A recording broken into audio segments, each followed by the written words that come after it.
히브리서 11장 믿음의 장에 나오는 사람들의 공통점이 있습니다. 믿음의 조상 아브라함 이후에 나오는 모든 사람들이 혈통적으로 아브라함의 후손들입니다.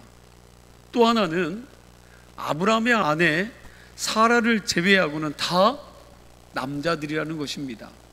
그리고 대부분의 사람들이 하나님 앞에서 경건하게 살았던 사람들입니다.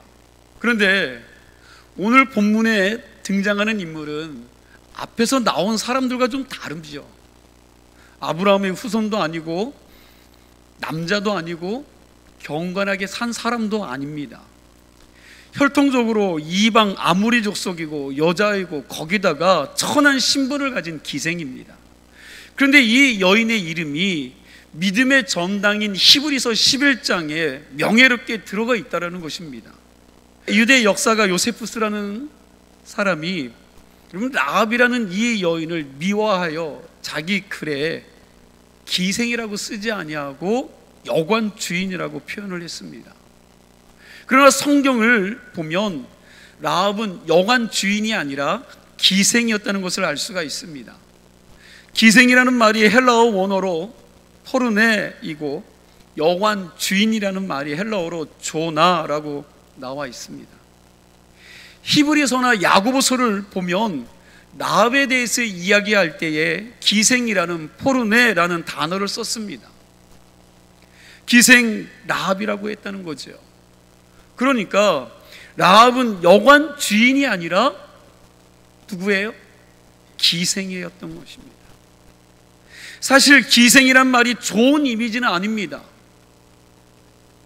황진이나 농계 같은 여러분 좋은 이미지를 가진 기생도 있지만 여러분 기생이라는 말 자체가 좋은 이미지는 아니죠. 이 말씀을 보면서 이런 생각을 해보았습니다. 여리고 성을 무너뜨리고 난 다음에 당연히 1등 공신인 여호수아의 이름이 모세 다음으로 믿음장 명예의 전당에 들어가야 되는데 왜 기생 라합이 들어갔을까 하는 생각이 들었습니다. 모세의 뒤를 이어서 이스라엘 백성들이 가나안 땅으로 이끈 위대한 여호수아의 이름이 나오지 않고 믿음으로 기생 라합은 그랬습니다. 좀 이상하지요? 여호수아의 이름은 안 보이고 기생이라고 하는 좋지 않은 수식어를 가진 라합의 이름이 나오는 게, 이게 우리하고 다른 하나님의 시각입니다. 세상적 인간적 시각과 안목은 집안을 보고 학벌을 보고 그의 외모를 보고 그 사람이 가진 능력을 보고 사람을 선택하는데, 하나님은 그런 것 가지고 사람을 불러 쓰시는 분이 아니십니다. 성경을 보면 하나님은 그 사람 마음속에 하나님을 믿는 믿음을 보시고 그 사람을 불러 쓰시는 줄로 믿으시기 바랍니다. 그럼 오늘 말씀의 주인공인 기생 라합의 믿음이 어떤 믿음이었기에 모세 다음으로 명예의 전당에 들어갈 수 있었을까요? 오늘은 이 여인의 믿음이 어떤 믿음이었기에 믿음의 영웅들이 나오는 명예의 전당에 들어가게 되었는지를 말씀을 통해 살펴보도록 하겠습니다. 이 여인의 이름이 믿음의 정당에 나올 수 있었던 첫 번째 이유는 옳은 일에 결단할 수 있는 믿음을 가졌기 때문입니다. 한번 따라 하시기 바랍니다. 옳은 일을 결단하고 살아라. 아멘. 오늘 본문의 내용은 여호수아 2장에 아주 자세하게 나옵니다. 여호수아가 여리고 성을 정복하기 전에 정탐꾼 두 사람을 성 안으로 들여보냈는데 이 두 사람이 들어간 곳이 기생 라합의 집이었습니다. 정탐꾼들은 거기서 하룻밤을 지내면서 가나안의 민심과 정치력과 군사적 상황 등 여러 가지 정보를 알게 됩니다. 사람들이 많이 모이는 기생집이다 보니 여러 이야기가 오고 간 겁니다. 거기서 이런저런 이야기를 들은 거지요. 그런데 다른 사람이 눈치를 채고 라합의 집에 이스라엘의 정탐꾼이 있다고 고발을 했습니다. 여리고 왕이 이 정탐꾼들을 잡으려고 라합의 집에 사람을 보냅니다. 그때 라합이 2명의 정탐꾼을 자기 집 지붕 꼭대기에 3대 말리는 곳에 그들을 숨겨주었습니다. 3대라는 것이 식물의 이름입니다. 아마라고도 합니다. 이 식물 줄기를 말려서 옷을 만드는 직물로 썼습니다. 여러분, 린넨, 모시적삼, 삼배옷 이런 말들 들어보셨지요? 여러분, 그걸 생각하면 됩니다. 3대 줄기를 말린 것으로 실을 만들고 끈을 만들고 밧줄을 만들었습니다. 라합이 자기 집 지붕 꼭대기에 3대라는 식물을 만드는 곳 안에 이 2 정탐꾼을 숨겨준 겁니다. 여리고 왕이 보낸 추적자들이 자기 집에 와서 정탐꾼을 찾자 거기에 숨겨놓고 그 사람들을 여기에 없다고 돌려댔습니다. 그리고 핑계를 대고 이곳에 들어오지 않았다고 말하면서 그들을 돌려보낸 것입니다. 나중에 밤늦게 여리고 성문이 닫힌 후에 정탐꾼들을 자기 집의 성 밑으로 굵은 밧줄을 내려서 그걸 타고 내려가게 해서 안전하게 도망가게 했습니다. 라합이 정탐꾼들을 자기 집에 숨기고 살려보내려고 한 것 자체가 정말 위험한 결심입니다. 전시 중에 적의 스파이를 자기 집에 숨겨놓는다는 것은요, 엄청난 큰 죄이지요. 죽을 죄입니다. 들통나면 나라의 배신자로 몰려서 자신뿐만 아니라 자기 가족까지도 매국노로 몰려서 죽을 수밖에 없는 상황이죠.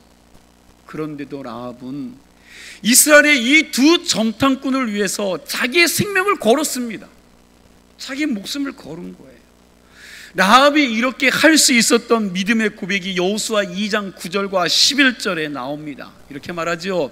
말하되 여호와께서 이 땅을 너에게 주신 줄을 내가 아노라. 우리가 듣자 곧 마음이 녹았고 너희로 말미암아 사람이 정신을 잃었나니 너희의 하나님 여호와는 위로는 하늘에서도 아래로는 땅에서도 하나님이시니라. 아멘.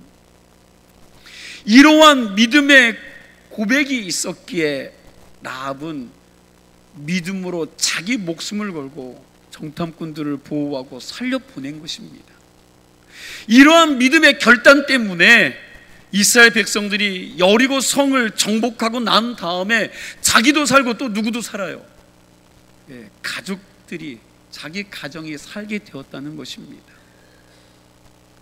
많은 사람들이 신앙생활하면서도 믿음의 결단을 잘 하지 않습니다. 헌신할까 말까, 하나님이 기뻐하시지 않는 일들을 끊을까 말까 하면서 믿음과 세상 사이에 머뭇거리는 거예요. 머뭇거립니다. 그러나 결단해야 합니다. 끊을 거 끊고 자를 거 자르고 포기할 거 포기하는 자들이 되시기를 간절히 소망합니다.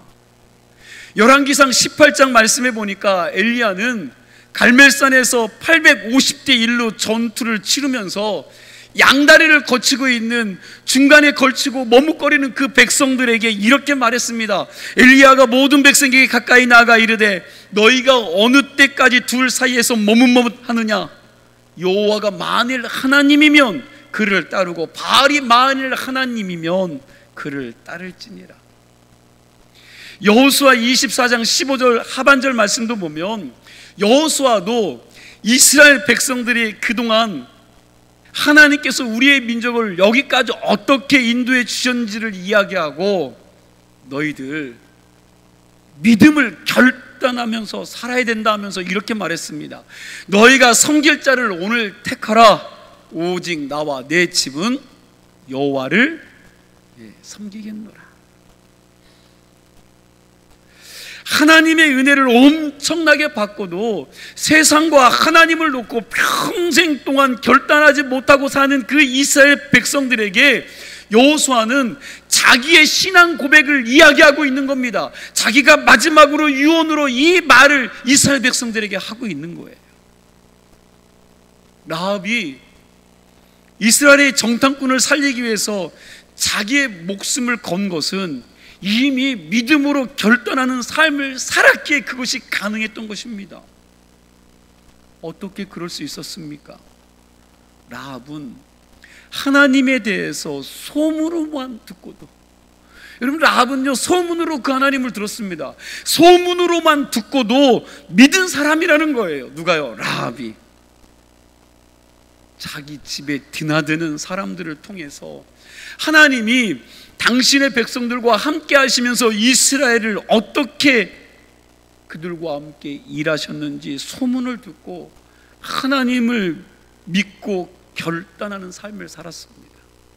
반면에 이스라엘 백성들은 출애굽에서부터 가나안 땅에 들어오기까지 모든 삶이 하나님의 기적이요 하나님의 역사하심이며 하나님의 은혜였습니다. 이런 엄청난 은혜를 체험하고도 끝내 믿음의 결단을 하지 못했기에 여호수아가 마지막까지 그들에게 결단을 촉구하는 유언을 남겼던 것입니다. 반면에 이방 여인 이 라합은 하나님에 대해서 소문으로만 들어서 단편적인 지식으로 알고 있었을 뿐인데도 불구하고 그는 자기의 삶을 결단하고 난 다음에 양다리를 거치지 않았다는 거예요. 여리고와 하나님의 사이에서 머뭇거리지 않았다는 것입니다. 여러분 좀 한번 생각해 보세요. 그 당시 여리고 성은요 아주 부강한 곳이었습니다. 큰 나라죠. 힘이 있는 나라였어요. 그런 성에 라합이 살고 있지만 하나님을 믿고 난 다음에 여리고의 부용함과 여리고 왕이 자기에게 주는 혜택에 대해서는 전혀 관심이 없었습니다. 지금 적군의 점탕꾼이 자기 집에 들어와 있는 것은 라합의 입장에서는 출세할 기회를 얻은 거죠. 만일 라합이 여리고 왕에게 가서 자기 집에 이스라엘의 두 스파이가 와 있다라고 그들이 숨어 있다라는 이 첩보를 전달했다면 여러분 나라의 영웅이 되었을 겁니다. 그리고 엄청난 포상을 받을 수도 있었을 거예요. 그런데 이 여인은 그런 것에 관심이 없었습니다. 이 여인은 앞으로 하나님께서 이스라엘 백성들을 통해 이 여리고 성을 점령하게 될 텐데 나는 어떻게 해야 하나? 나는 도대체 어떻게 해야 되나? 내가 어떻게 하여야 구원받을 수 있을까에 관심이 온통 그 안에 있었던 것입니다. 그러니까 라합은 이스라엘 백성들조차 아직 믿음으로 붙잡지 못했던 하나님의 말씀의 성취를 이미 믿음으로 바라보았고요, 장차 망할 땅 여리고 성에서 누릴 부귀와 영화를 얻는 일에는 관심이 없었고 영원한 것을 붙들 줄 아는 그런 믿음의 사람이었다는 것입니다. 이 말씀을 우리에게 좀 한번 적용해 보겠습니다. 여러분 정말 하나님의 나라의 영원함을 믿으십니까? 모세와 바울, 사도 바울과 같이 하나님이 우리에게 상 주신 이심을 여러분 믿으십니까? 그렇다면 세상이 주는 좋은 것들과 세상이 주는 좋은 상을 좀 내려놓으실 수 있으십니까? 참 어렵지요. 그럼에도 불구하고 아멘해 주셔서 감사합니다. 그러나 우리의 살아가는 모습을 보면 하나님을 구하기보다 여전히 세상이 주는 세속적으로 축복을 더 기대하고 살고 있다는 거죠. 세상에서 잘 되어 누구보다도 더 높은 자리에 오르고 싶고 더 많은 것들을 갖고 싶고 더 큰 보상을 받고 싶은 게 여러분과 제 마음입니다. 어쩌면 하나님보다 세상이 주는 것을 더 열망하고 있다는 사실이죠. 이 세상에서 내 소원이 이루어지기를 원하고 내가 하는 일들마다 잘 되고 내가 손대는 것마다 복이 있었으면 좋겠고 내 사업이 누구보다도 흥하기를 바라고 내 자식이 좋은 대학에 들어가서 좋은 직장에 들어가기를 원하는 게 더 큰 관심을 가지고 살아가고 있는 여러분과 제 모습입니다. 저 또한 믿는 믿음의 성도들이 잘 되기를 원하고 이 세상에서 흥하기를 원하고 여러분들이 누구보다도 복받는 인생이 되기를 바랍니다. 그러나 영생 없는 형통이 정말 좋기만 한 것일까요? 그 끝이 멸망이라면 아무리 화려하더라도 그 길로 가는 것이 진짜 복이 되겠느냐는 것입니다. 내가 하는 모든 일이 하나님 없이 더 잘 된다면 그것은 진짜 다시 생각해 보셔야 합니다. 바라기는 우리의 관심이 세상에서 잘 되는 것보다 하나님 나라에서 더 좋은 것 받기를 원하는 마음으로 모세와 라합의 신앙으로 살아갈 수 있기를 간절히 소망합니다. 성경은 마태복음 6장 33절에 이렇게 말씀합니다. 그런즉 너희는 먼저 그의 나라와 그의 의를 구하라. 그리하면 이 모든 것을 너희에게 더하시리라 라고 말씀합니다. 그런데 우리는 하나님의 나라와 그 의를 구하는 일에는 도무지 관심이 없어요. 예수 믿는다고 하지만 그 나라와 그 의는 관심이 없고요, 오직 살아가면서 덤으로 주겠다고 하는 것에만 온통 관심을 쏟고 살아갑니다. 예수 믿다 보면 덤으로 주시는 복, 예수 믿다 보면 덤으로 형통케 하는, 온통 거기에 관심을 갖고 거기에 관심을 쏟고 살아가요. 우리는 우선순위를 바로 알고 믿음으로 결단하고 하나님 나라에 먼저 관심을 가지고 살아야 될 줄로 믿습니다. 좋으신 하나님께서 우리에게 필요한 모든 것들을 더하여 주시리라 믿습니다. 아멘이시죠? 라합은 믿음으로 결단하고 있습니다. 그러나 사실 신앙 결단을 하는 게 쉬운 게 아닙니다. 그럼 뭔가를 결단하고 그것을 지키는 것들이 쉽지 않아요. 쉽지 않다는 말은 결단 자체가 어렵다기보다는 우리 인간의 의지가 너무나도 약하다는 말입니다. 인간의 의지가 얼마나 연약하면 술 끊고 담배 끊는 것도 어렵지 않습니까? 담배 때문에 폐암에 걸린 의사가 담배 끊는 투쟁을 하면서도 야, 죽을 때 죽더라도 그냥 딱 한 대만 더 피면 좋겠다. 여러분, 그런데 그만큼 여러분 담배 끊기가 쉽다고요, 어렵다고요? 네, 어렵다는 겁니다. 5월 22일 월요일 SBS 8시 뉴스에 여러분 마약으로 인해 자기 삶을 살지 못하는 젊은 사람들의 이야기가 길게 보도되었습니다.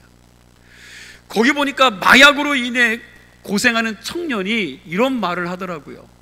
마약은 처음부터 하지 말아야 한다. 손대는 순간부터 못 끊는다는 겁니다. 몸 망가지고 인생 망치는 길이니까 자기들처럼 하지 말라는 겁니다. 그러면서 하는 말이 마약은 끊는 게 아니라 죽는 마지막 순간까지 참는 것이다. 여러분, 그가 얘기하는 거예요. 끊는 게 아니래요. 무슨 말입니까? 마약은 끊을 수 있는 게 아니라 그냥 참고 견디는 것입니다. 억지로 격리가 되어서 억지로 강제로 참는 것이지 인간의 이 의지 가지고는 안 된다는 겁니다. 술이나 담배 그리고 중독들, 여러분 강도 차이는 있지만 별로 다를 것이 없다고 생각합니다. 그러니 여러분, 이게 얼마나 어려운 일입니까? 술, 담배 끊기도 어려운 연약한 의지를 가진 인간들이 신앙생활하면서 하나님이냐 세상이냐, 믿음으로 사느냐, 나 좋은 것들을 추구하며 사느냐, 이것을 결단하는 게 쉬울까요? 여러분, 쉽던가요? 결코 쉽지 않다는 겁니다. 그러다 보니 많은 신앙인들이 평생 동안 결단하지 못하고 그냥 두리뭉실하게 신앙생활하는 거지요. 세상도 좋고 하나님도 좋다고 하면서 이 평행선 속에서 자기들의 편리에 따라 왔다리 갔다리 하는 겁니다. 연약한 의지를 가진 우리는 그래서 하나님의 성령의 은혜를 강구해야 되는 줄로 믿습니다. 왜요? 이게 내 결단과 내 결심과 내 의지만으로는 안 되기 때문에 성령님의 도우심을 구해야 합니다. 나는 할 수 없지만 주님 도와주시면 할 수 있습니다라는 믿음을 가지고 성령님의 도우심을 구할 수 있기를 소망합니다.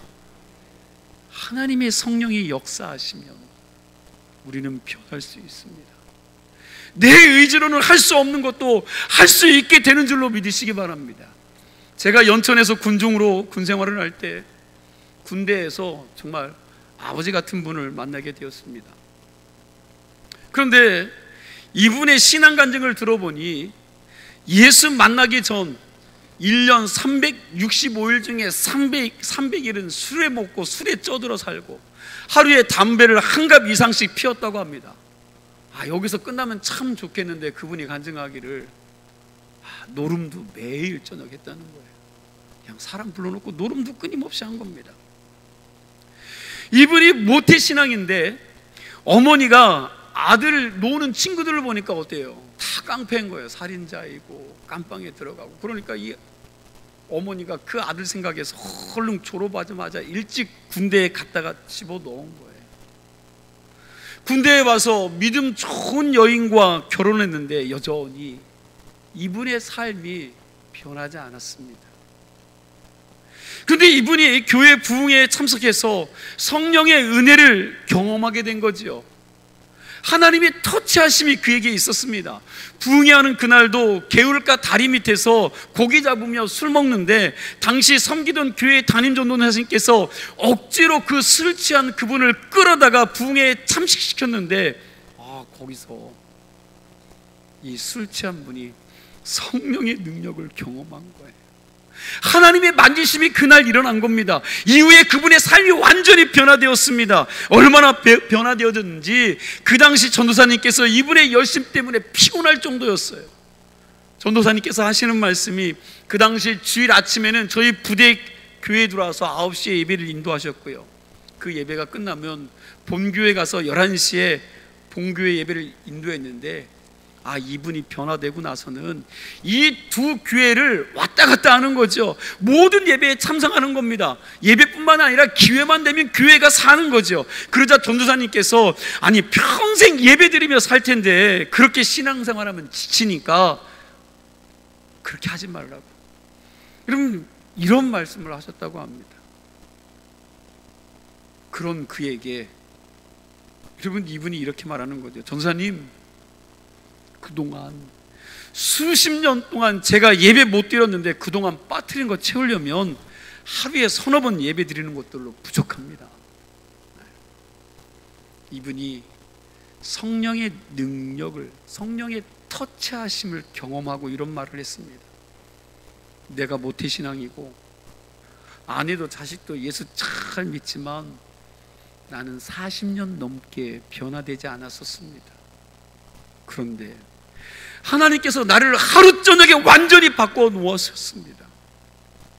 그러면서 1년이면 300일 이상 술과 담배로 쪄들고 노름으로 쪄들었던 그분께서 그날 그 이후로 그날 주님 만나고 나서 그 모든 것들을 다 끊어버렸다는 것입니다. 제가 20년 목회하면서 이런 분들 몇 번 보았습니다. 무슨 얘기입니까? 내 의지와 결심과 결단으로는 불가능하지만 성령의 도우심을 힘입으면 할 수 있다는 거지요. 40년 동안 안 되었던 것을 하나님께서 하루 저녁에 되게 하셨습니다. 내 힘으로, 내 의지로, 내 결심으로 안 되는 것을 가지고 하나님 앞에 나아갈 때 그분께서 만져주시고 고쳐주시고 치료해 주실 줄로 믿으시기 바랍니다. 그런 믿음으로 결단을 하고 하나님께 나아가 좀 변화시켜 달라고 매달리면 하나님의 성령의 역사가 있는 그런 은혜를 체험하리라 믿습니다. 저와 여러분이 영원한 하나님 나라를 바라보고 하나님 말씀이 요구하는 결단의 삶을 살 수 있기를 축원합니다. 두 번째로 이 여인의 이름이 믿음의 전당에 들어간 것은 성결하게 변화된 삶 때문입니다. 한 번 더 따라하세요. 변화된 삶을 삽시다. 라합은 자기 집에 오는 수많은 사람들을 통해서 이스라엘의 하나님 여호와에 대한 소문을 들었습니다. 여호수아서 2장 10절 말씀을 우리 함께 읽겠습니다. 함께 있습니다. 이는 너희가 애굽에서 나올 때에 여호와께서 너희 앞에서 홍해물을 마르게 하신 일과 너희가 요단 저쪽에 있는 아모리 사람과 두 왕 시온과 옥에게 행한 일 곧 그들을 절멸시킨 일을 우리가 들었음이니라. 아멘. 라합은 이스라엘 백성들이 430년간 애굽에서 종살이했는데 하나님의 능력으로 출애굽해서 홍해를 육지같이 건넌 이야기와, 그리고 아멜렉과의 전쟁에서 이기게 하시고 승리게 하신 그 이야기와, 아모리의 두 왕 시온과 옥의 군대를 박살낸 사건 등 여러 가지 이야기를 그가 들은 것입니다. 이 모든 사건들이 이스라엘 백성들을 힘으로 해결한 것이 아니라 그들과 함께했던, 그들이 믿었던 여호와 하나님의 능력으로 승리했다는 소리를 이 여인이 소문으로 들은 것입니다. 기생 라합은 세상에 하나님이 하시는 일에 대해서 소문만 듣고도 믿음을 가지게 된 자인 줄로 믿으시기 바랍니다. 그렇게 그녀에게 믿음이 들어가고 난 다음에 지난날의 삶들을요 깨끗이 청산했다는 거예요. 라합은 여리고 성 안에 기생을 하다가, 여러분 성 안에서 기생을 하다가 여호와 하나님에 대한 이 소문을 듣고 믿음이 들어가자, 기생이 아무리 많은 돈을 버는 직업이라도 하나님이 기뻐하시는 일이 아닌 것을 알고 그가 그만두었다는 겁니다. 그리고 그 두 정탐꾼을 숨겨주었던 그 3대로 옷 만드는 직물을 만들고 염색하는 사업을 해서 먹고 살았다는 거예요. 여기에 대해서 세계적인 설교 강해자인 아도 핑크는 이 사람에 대해서 자기 책 속에 이렇게 썼습니다. 라합의 믿음은 성결케 하는 믿음이었다. 라합이 신앙을 가진 후에도 기생의 생활을 계속했을까? 아니다. 정탐꾼들이 그녀의 집에 왔을 당시 그녀는 비록 기생이라는 이름이 붙어 있었다 할지라도 더 이상 기생은 아니었을 것이다라고 생각을 한다.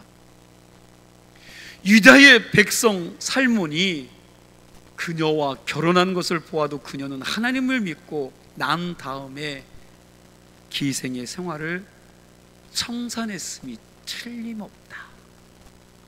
여러분, 여기 유다의 방백 살몬이라는 사람 누군지 아십니까?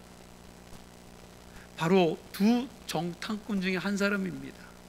두 정탐꾼 중에 살몬이라는 사람이 죄악에 관용하는 이 여리고성에서 하나님의 말씀대로 신실하게 사는 이 라합을 보고 청혼해서 그와 결혼을 한 겁니다. 예전에 라합은 여리고성을 드나드는 많은 사람들에게 그 사람들을 유혹하는 일을 했고 웃음 파는 일을 했고 자기의 몸을 팔아서 돈을 벌었던 기생이었습니다. 그러나 여호와 하나님에 대한 소문을 듣고 하나님을 신뢰하고 믿었습니다. 그의 믿음이 깊어지자 그녀는 하나님의 자녀답게 살고자 부끄러운 과거를 청산했습니다. 깨끗이 잘라낸 것입니다. 그 악한 도성에서 하나님의 말씀대로 사는 것이 쉽지 않았음에도 불구하고 거룩하게 살고자 이 여인이 몸부림친 겁니다. 이 시점에서 여러분들에게 묻습니다.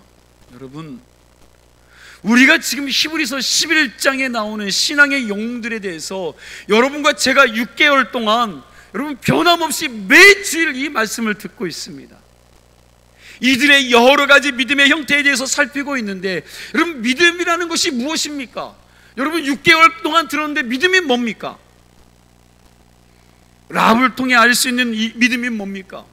많은 크리스천들이 신앙생활을 하면서 자기가 믿음이 있다고 생각을 합니다. 어떤 이는 믿음에 대해서 예배당 들어와서 아주 큰 소리로 믿습니다, 아멘! 그렇게 고백하면서 자기가 믿음이 있는 사람으로 스스로 생각하기도 합니다. 그런데 믿음이라는 게 뭐냐는 거지요. 여러분, 믿음이 예배당에서 큰 소리로 아멘하고 큰 소리로 믿습니다 하는 게 아니라 나의 생각을 바꾸고 나의 삶을 바꾸고 고치는 것인 줄로 믿으시기 바랍니다. 한번 따라하세요. 나의 생각을 바꾸고 나의 삶을 고치는 것이다. 그럼 믿음이 뭐라고요? 아멘. 믿으십니까?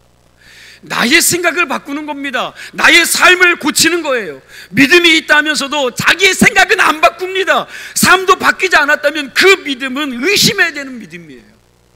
보세요, 주변에 예수 믿는다라고 고백하면서 삶이 안 바뀌고 생각이 안 바뀌는 사람들 보세요.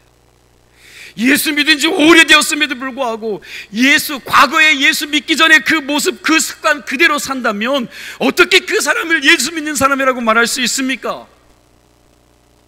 예수 믿는다고 하면서 믿기 전에 하던 부끄러운 버릇들을 아직도 그대로 가지고 있는 사람들이 있습니다. 이런 사람들이 정말 믿는 사람들입니까? 이런 사람들이 정말 하나님을 사랑하는 사람입니까? 한번 우리의 삶을 좀 정직하게 돌아보았으면 합니다. 라합은 여리고성에 살면서 소문만 듣고도 하나님 여호와를 영접하는 믿음이 그 안에 있었습니다. 하나님이 살아계신 하나님이시고 전지전능하시는 분이라는 것을 그는 믿었습니다.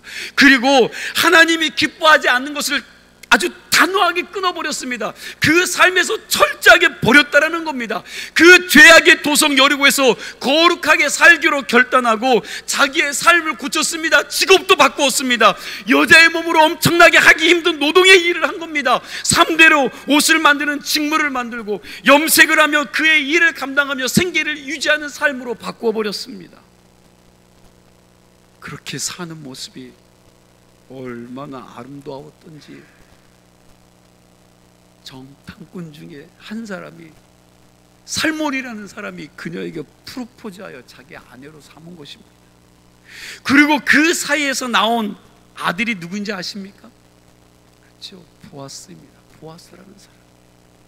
보아스의 뜻이 뭡니까? 여러분, 유력한 자. 여러분, 보아스 들어보셨지요? 누구예요, 보아스가? 다윗의 할아버지입니다. 마태복음 1장을 보면 예수님의 족보가요 나오는데 그 중에 여자가 딱 4명 나옵니다. 거기에 라합이 들어간 거예요. 라합의 이름이 들어갔어요. 유대인들에게 존경받는 여인이 된 것입니다. 그러니까 이 여인이 하나님을 믿고 자기의 삶을 완전히 바꾸고 하나님의 자녀답게 살려고 몸부림친 것입니다. 그렇게 자기 직업을 바꿔가면서 사는 일이, 여러분, 이게 쉬운 일이 아니지 않습니까? 그런데 이 라합은 하나님의 자녀다운 성결한 삶을 살려고 한 거예요. 몸부림친 겁니다. 하나님이 그 모습을 귀하게 보시고 당시의 섭리로 이 여인에게 나타내신 거죠. 이 같은 라합의 믿음을 보시고 하나님은 라합과 그 여인의 집안을 구원해 주신 줄로 믿으시기 바랍니다. 그리고 그의 가문을 통해서 이스라엘 왕의 계보를 잇는 축복을 그에게 허락하셨다라는 거예요. 하나님은 우리의 과거를 따지시는 분이 아닙니다. 여러분들이 얼마나 많이 공부하고 여러분들이 얼마나 많은 것들을 가지고 여러분들이 얼마나 개차반으로 살았는지 하나님은 여러분들의 과거를 따지는 분이 아니에요. 사람은 이것저것 따지고 차별하는데 하나님은 혈통과 과문이나 남녀 차별하시는 분이 아닌 줄로 믿으시기 바랍니다. 누구든지 주님 만나고 나서 회개하고 생각을 바꾸고 삶을 바꾸고 하나님 앞에 거룩하기로 살기로 결단하면 하나님께서는 그런 사람들에게 은혜를 부어주셔서 당신의 좋은 곳으로 그를 축복해 주시고 이끌어 가신다는 거예요. 라합은 하나님을 믿고 거룩하게 변화된 삶을 사는 사람이에요. 오늘 이러한 은혜가 여러분과 저에게 임하여지기를 간절히 소망합니다. 마지막으로 잠깐 나눌 말씀은 라합에게는 확실한 신앙 고백이 있었다는 거예요. 여호수아 2장 11절 말씀을 보니까 라합은 이렇게 고백을 합니다. 우리 함께 11절 말씀 다시 함께 읽습니다. 우리가 듣자 곧 마음이 녹았고 너희로 말미암아 사람이 정신을 잃었나니 너희의 하나님 여호와는 위로는 하늘에서도 아래로는 땅에서도 하나님이시니라. 아멘. 여리고 성의 모든 사람들이 하나님이 하신 일에 대한 소문을 들었어요, 못 들었어요? 네, 들었습니다. 여리고 사람들은 하나님에 대한 소문을 듣고 두려움 가운데서 그들의 마음이 어떻게 녹아내리고 정신이 잃을 정도였다고 성경은 말씀하고 있어요. 마음이 녹아내렸다는 것은 요즘 젊은 사람들의 표현으로 말하면 완전히 쫄았다는 거예요. 쫄았다는 겁니다. 여리고 사람들은 하나님이 하신 일에 대한 이 소문을 듣고 겁을 먹었습니다. 그렇게 하나님에 대한 소문을 듣고 마음이 녹아내릴 정도로 겁을 먹으며, 그러면 어떻게 살아야 돼요? 그렇게 겁을 먹으면 변화되어야 되죠. 하나님을 믿어야 했지 않겠습니까? 그러나 이 사람들이 안 믿었다. 여리고성에서 하나님을 믿고 신앙 고백한 사람은 딱 한 사람, 누구요? 라합뿐이었습니다. 라합은 믿는 것으로 끝난 것이 아니라 신앙 고백도 확실했습니다. 로마서 10장 10절 말씀에 보면 사람이 마음으로 믿어 의에 이르고 입으로 신하여 뭐에 이르러요? 구원에 이르죠. 마음으로 믿어서 의에 이르고 입술로 시인하여, 여러분, 구원에 이른다고 그랬습니다. 우리의 신앙 고백은 어떻습니까? 여러분들의 신앙 고백은 어때요? 여러분, 하나님께서 우리의 인생들을 만드시고 그리고 우리의 인생들의 생사화복을 주장하시는 전지전능하신 하나님 창조자이심을 믿으십니까? 그 하나님께서 오늘도 회개하고 당신께로 돌아오는 사람들을 아무 조건 없이 차별 없이 당신의 자녀로 삼으시고 그 마지막 인생 가는 그 길까지 인도해 가시기를 믿으십니까? 그렇다면 하나님에 관하여 듣는 것으로 그치지 마시고 제발 라합처럼 하나님을 믿는 믿음의 고백을 하시고 그분처럼 영접하여 구원받는 모든 성도들이 되시기를 간절히 축원합니다. 듣지만 마세요. 듣는 걸로 그치지 마시고 오늘 이 라합처럼 하나님을 믿고 고백하시고 그 하나님을 영접해서 모두가 구원을 얻는 성도들이 다 되시기를 축원합니다. 기도하겠습니다.